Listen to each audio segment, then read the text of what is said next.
आइए जानें आपका स्वास्थ्य आयुर्वेद के मतानुसार।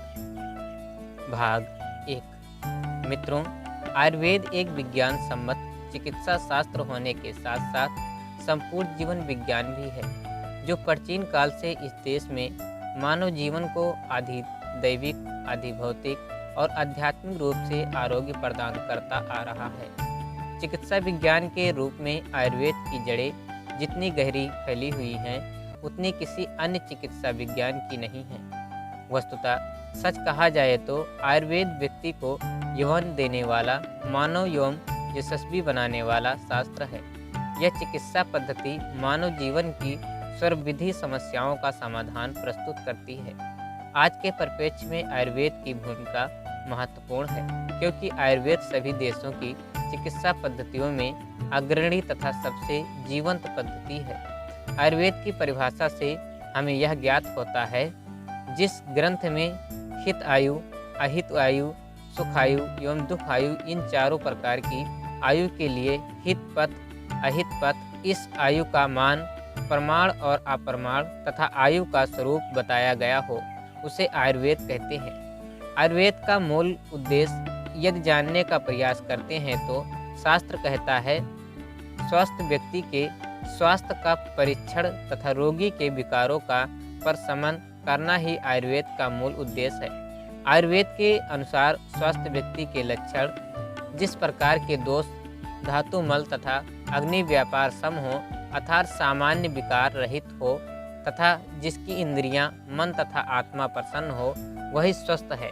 इस प्रकार स्पष्ट होता है कि कितनी सर्वांगपूर्ण दृष्टि हमारे ऋषिगणों की इस विधा के पीछे रही है।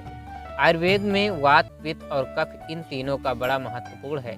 इनकी साम्यावस्था में व्यक्ति निरोग रहता है और इसमें दोष उत्पन्न हो जाने से रस धातु आदि का निर्माण ठीक से नहीं हो पाता तथा मल का निष्कासन पूर्ण रूप से नहीं हो पाता, जिससे रोग उत्पन्न हो जाता है। दिनचर्या, रात्रिचर्या एवं ऋतुचर्या के नियमों का विधिवत पालन करने से व्यक्ति निरोग रहता है। वर्तमान समय में अस्त व्यस्त दिनचर्या, रात्रिचर्या एवं ऋतु के अनुसार आहार, निद्रा और ब्रह्मचर्य आदि के नियमों का ठीक तरीके से पालन न करने से अनेकानेक रोग उत्पन्न हो रहे हैं। सर्वप्रथम दिनचर्या को लें। दिनचर्या के अंतर्गत ब्रह्ममुहूर्त में उठना, आत्मबोध की साधना, पृथ्वी माँ को नमस्कार, उषापान, शौच, दंत धावन, अभ्यंग, तैल मालिश, प्रातः भ्रमण, व्यायाम, क्षौर कर्म, स्नान, वस्त्र धारण, संध्या उपासना, स्वाध्याय, भोजन आदि क्रम आते हैं। दिनचर्या या डेली रूटीन ऋषियों की दृष्टि से क्या हो, इसे समझने का प्रयास करें। स्वस्थ मनुष्य आयु की रक्षा के लिए रात के भोजन के पचने न पचने का विचार करता हुआ ब्रह्म मुहूर्त में उठे। महर्षि मनु ने कहा है, प्रत्येक व्यक्ति को ब्रह्म मुहूर्त में उठकर धर्म और अर्थ का चिंतन करना तथा शरीर के रोग और उनके कारणों का विचार करना एवं वेद के रहस्यों का भी विचार चिंतन करना चाहिए। आज प्रचलन है देर रात्रि तक भोजन करने का, टेलीविज़न, फिल्में देखने का। ऐसे में सुबह कौन जल्दी उठता है? पर रोगों से दूर रह प्रसन्नता पानी है तो इस क्रम को बदलना ही होगा। प्रातः ब्रह्म मुहूर्त में शैया अवश्य छोड़ देनी चाहिए। 24 घंटे में ब्रह्म मुहूर्त ही सर्वश्रेष्ठ है। मानव जीवन बड़े भाग्य से प्राप्त होता है। इसका प्रत्येक क्षण बहुमूल्य है। यह मानते हुए हर दिन नया जन्म का भाव लेकर दिन भर के जीवन क्रम निर्धारण करना चाहिए। प्रातःकाल सूर्योदय के साथ ही कमल खिल जाते हैं, पक्षी मधुर गान करने लगते हैं, समीर मंद मंद गति से बहने लगता है। सृष्टि में एक नवजीवन, नवचेतना स्फुरित दिखाई देने लगती है। ऐसे सुअवसर की अपेक्षा तो नादानी ही कही जाएगी। शारीरिक स्वास्थ्य, मन, बुद्धि, आत्मा के बहुमुखी विकास सभी की दृष्टि से ब्रह्म मुहूर्त में उठना चाहिए। इस समय प्राकृतिक मुहूर्त में स्वास्थ्य, प्रसन्नता, मेधा, बुद्धि एवं आत्मिक अनुदानों की वर्षा करती है। आयुर्वेद के ग्रंथों में एक कथन आता है, प्रातः उठने से सौंदर्य, यश, बुद्धि, धन, धान्य, स्वास्थ्य और दीर्घायु की प्राप्ति होती है। शरीर कमल के समान खिल जाता है। प्रातः उठकर ईश्वर चिंतन व आत्मबोध की साधना के साथ हमें जन्म देने वाली पृथ्वी माँ को नमस्कार करना चाहिए। आत्मबोध की साधना प्रातः जागरण के साथ ही संपन्न की जाती है। रात्रि में नींद आते ही यह दृश्य जगत समाप्त हो जाता है। मनुष्य स्वप्न सुषुप्त के किसी अन्य जगत में रहता है।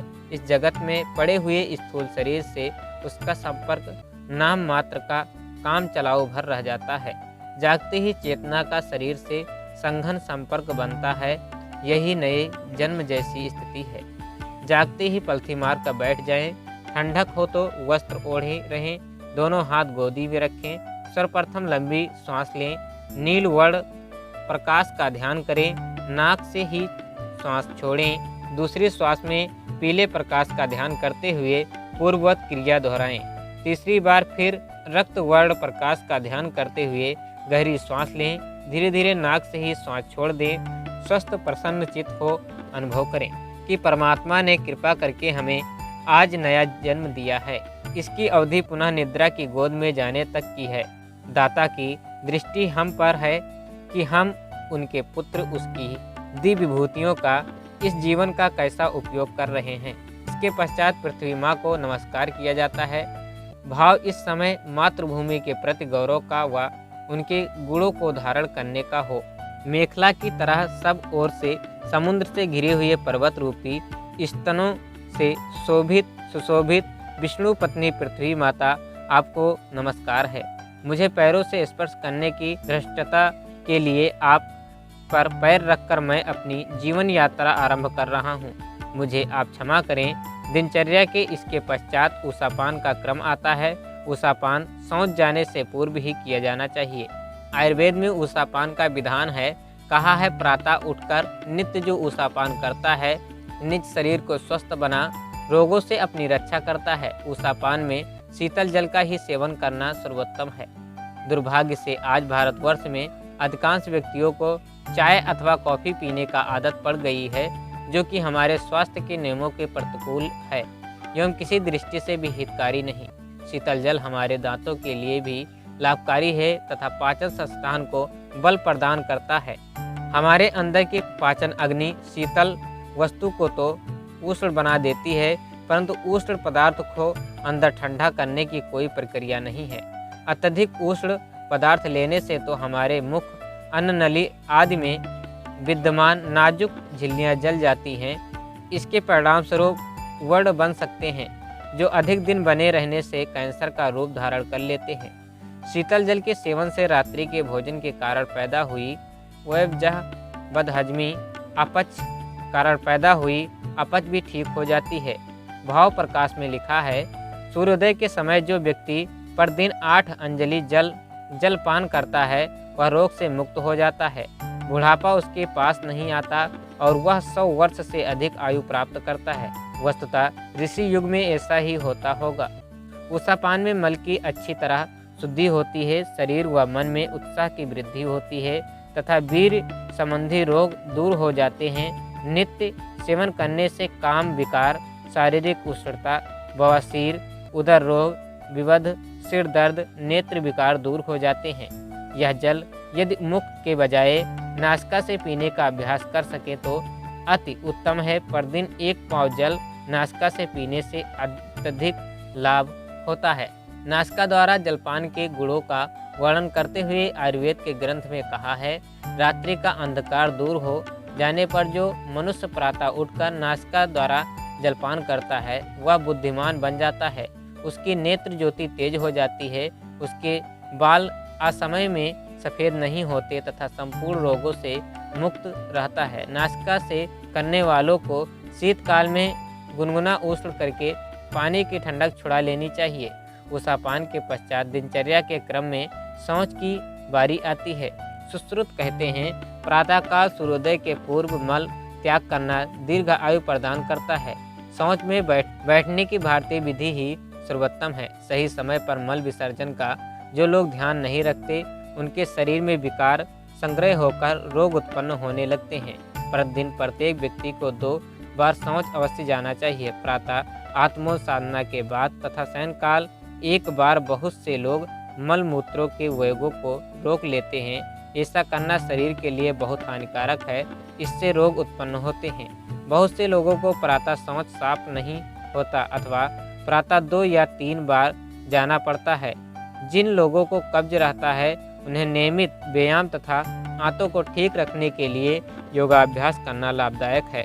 भोजन में मोटे आटे की चोकर सहित रोटी एवं हरी सब्जी का अधिक उपयोग करना चाहिए। दाल सदैव छिलके वाली तथा अंकुरित अन्न का प्रयोग करने से कब्ज नहीं रहता। यदि फिर भी कब्ज रहता है तो उनको नियमित ऊषापान करना लाभकारी होगा। कब्ज को दूर करने के लिए सप्ताह में एक दिन एनीमा का प्रयोग भी किया जा सकता है अथवा रात्रि को सोने से पूर्व हरितकी चूर्ण 1 चम्मच अथवा त्रिफला चूर्ण 1 चम्मच उष्ण जल के साथ लेने से भी शौच साफ हो जाता है। शौच के बाद आकर हाथ पैर मुख धोना चाहिए। ऐसा करने से शुचिता के अतिरिक्त थकावट दूर होती है और नेत्र ज्योति बढ़ती है। दिनचर्या में दंत धावन को बड़ा महत्वपूर्ण स्थान प्राप्त है। ऋषिगण जानते थे कि बीमारी की जड़ें इस नियम की अपेक्षा अवहेलना में ही छिपी हैं। दांतों की उपमा मोतियों से दी जाती है। मोतियों का सौंदर्य, उनकी चमक दमक, आभा एवं लवण्य अपनी ओर आकर्षित करते हैं। दांत शरीर के निर्माता और रक्षक रूपी द्वार पर स्थित हैं। मुख, दांतों के स्वस्थ रहने पर शरीर स्वस्थ रहता है। दांतों के बिना मुख की शोभा एवं सुंदरता विलीन होकर व्यक्ति सौंदर्य विहीन हो जाता है। दांत हमारे शरीर में पैदा होने के कुछ माह बाद आते हैं और खान पान, सफाई, स्वच्छता का पूरा ध्यान न रखने से असमय में खराब हो जाते हैं। दांत और मसूड़ों के रोग ठीक से दांतों की सफाई न होने के कारण ही उत्पन्न होते हैं। दांतों को स्वस्थ बनाए रखने के लिए कुछ नियमों का पालन किया जाना आवश्यक है। यदि प्रतिदिन हम दांतों का ध्यान रखें तो दांतों के हिलने और गिरने का प्रश्न ही नहीं उठता।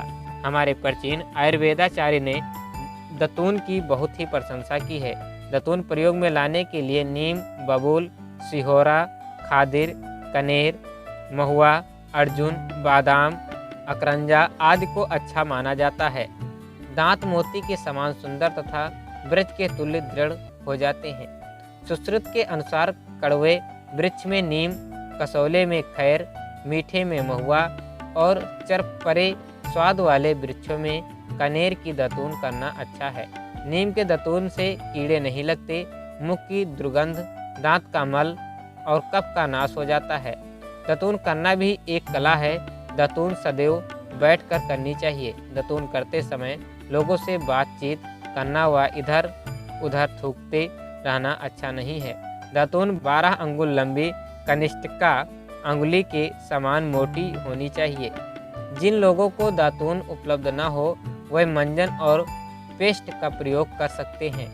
मंजन में प्रयुक्त होने वाली कई औषधियां हैं जैसे सेंधा नमक, सरसों का तेल, सौंठ और नौसादर, मौलश्री की छाल का चूर्ण, कायफल चूर्ण, अमरूद की हरी पत्ती का चूर्ण, त्रिफला चूर्ण आदि। मंजन सदैव बीच वाली अंगुली मध्यमा से ही करनी चाहिए। दांतों से जितनी बार कुछ खाया पिया जाए उतनी बार दांतों की सफाई उंगली से करनी चाहिए।